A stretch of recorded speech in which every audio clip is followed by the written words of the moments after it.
Rummage through a do-it-yourselfer's toolbox, and chances are you'll come across a putty knife or two. They come in several widths, so whether you're scraping off peeling paint or old wallpaper, whether you're plastering or applying wood filler, there's a putty knife that's just the right size and shape for the job. These putty knife blades are made of steel that's flexible and durable, due in part to its high carbon content. Production begins with workers feeding steel sheets into a press one by one. The press's cutting die punches out a blade for the type of putty knife they're producing. The next press punches 3 rivet holes in the handle portion of the blade. These are for attaching a hard plastic handle. For models that'll have a handle made of a softer rubber-like plastic, they fishbone the handle portion of the blade so that it'll grip the plastic. Steel has to be heat-treated for it to gain its full flexibility and strength. First, they submerge the blades in a bath of molten salt. The heat is intense, 760 degrees Celsius. The blades soak for about a minute, the time it takes for the metal temperature to rise to that of the tank. As it does, the steel's molecular structure begins to change. From here, they transfer the blades to 2 successively cooler salt baths. That quenching, as it's called, further hardens the steel.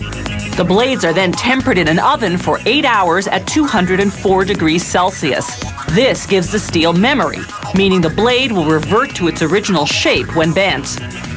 After heat treatment, lukewarm water jets rinse off the salt residue and cool the metal to room temperature. Now that the metal has the required properties, the blades need the right profile. A worker lays them on a magnetic plate that angles them downward. The plate spins, running the blades against a grinding wheel.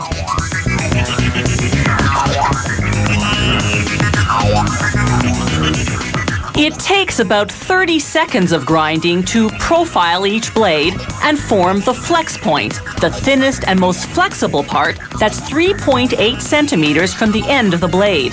Blade profiles vary because some jobs require a more flexible tool than others.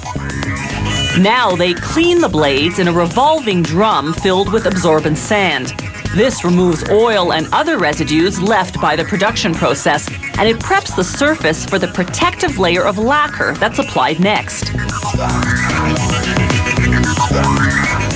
After coating the blades in lacquer, they dry them in an oven.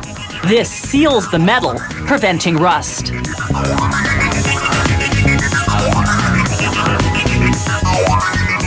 Assembly is completely automated.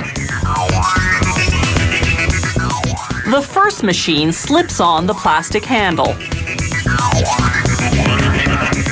The next machine rivets it on.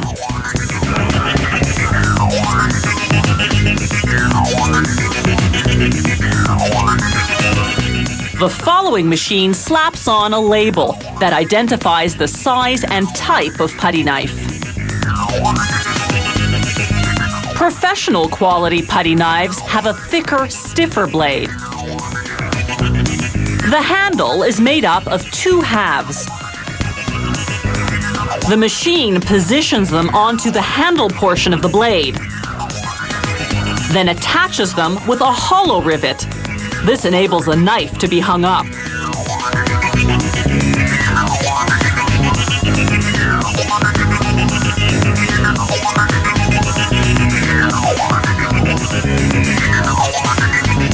This factory also produces retractable utility knives.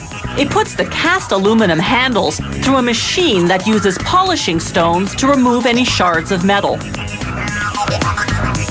Workers assemble the utility knives manually, first installing the push button that moves the blade in and out.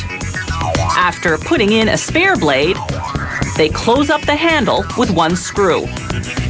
This factory produces 150 different paint preparation tools for a wide range of uses, from scraping to filling to smoothing out tape on wall joints.